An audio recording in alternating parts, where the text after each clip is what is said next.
வணக்க மக்களே. சிற்பக்கலைகள்னா அது இந்த கோவில் இருக்கும் சிற்பக்கலைகள் தாங்க. நாம் பார்த்து வியந்து போகும் அளவிற்கு சிற்பக்கலைகள் கொண்ட கோவில்.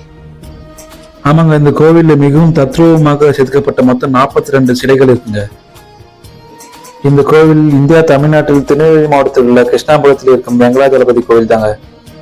இந்த கோவில் 16ஆம் நூற்றாண்டில் கிருஷ்ணப்ப நாயக்கரால் கட்டப்பட்டுள்ளது. இந்த கோவிலில் இருக்கும் மண்டபங்கள் 16ஆம் நூற்றாண்டில் விஜயநகர மன்னர்கள் மற்றும் நாயக்கர் மன்னர்களால் கட்டப்பட்டுள்ளது. இந்த வெங்கடாஜலபதி பெருமாள் கோவில் திராவிட கட்டிடக்கலை பாணியில் கட்டப்பட்டுள்ளது. இந்த கோவிலுக்கு அதிசயமே இங்குள்ள சிற்பக்கலை தாங்க. நம்ம பார்த்து மிரண்டு போகும் அளவிற்கு இருக்குங்க. அந்த அளவுக்கு இருக்குங்க இந்த சிற்பங்கள் அங்க இருக்குங்க. இதை நம்ம பார்த்து கொண்டிருக்கும் இந்த சிற்பம் தாங்க மிகவும் அற்புதமாக தத்ரூபமாகவும் அந்த அளவுக்கு அழகா இருக்குங்க. அதோட முக பாகமைகள் அந்த அளவுக்கு அற்புதமாக செதுக்கியிருப்பாங்க. இந்த கோவிலில் இதே போன்று மொத்தம் 42 அழகிய சிலைகள் உள்ளன. எங்கு பார்த்தாலும் அழகு நிறைந்த சிற்பங்கள் இந்த கோயிலில் அதிகமாக காணப்படும்.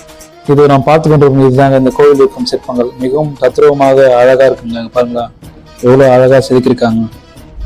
அவர்கள் அணிந்திருக்கும் அணிகலன்களும் மிகவும் அற்புதமாக செதுக்கியிருக்காங்க பாருங்க. இப்போது நீங்க பாத்தீங்களா அந்த சிற்பத்தை பார்த்தீங்கன்னா உங்களுக்கு மிகவும் அற்புதமாக முகபாவனைகளும் அவர்கள் அணிந்திருக்கும் அணிகளாகவும் மிகவும் தத்ரூபமாக செதுக்கியிருக்காங்க.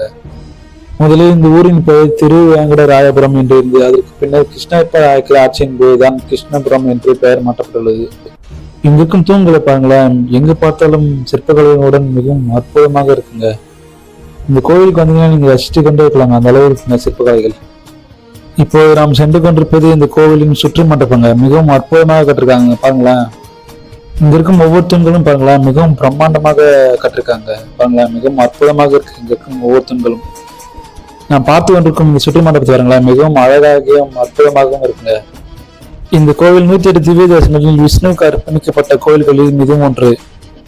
என்ன ஃப்ரெண்ட்ஸ், இந்த பதிவு உங்களுக்கு மிகவும் பிடித்திருக்கும் என்று நினைக்கிறேன். மீண்டும் இது போன்ற சுவாரஸ்யம் மற்றும் மற்றொரு காணொலியில் சந்திப்போம்.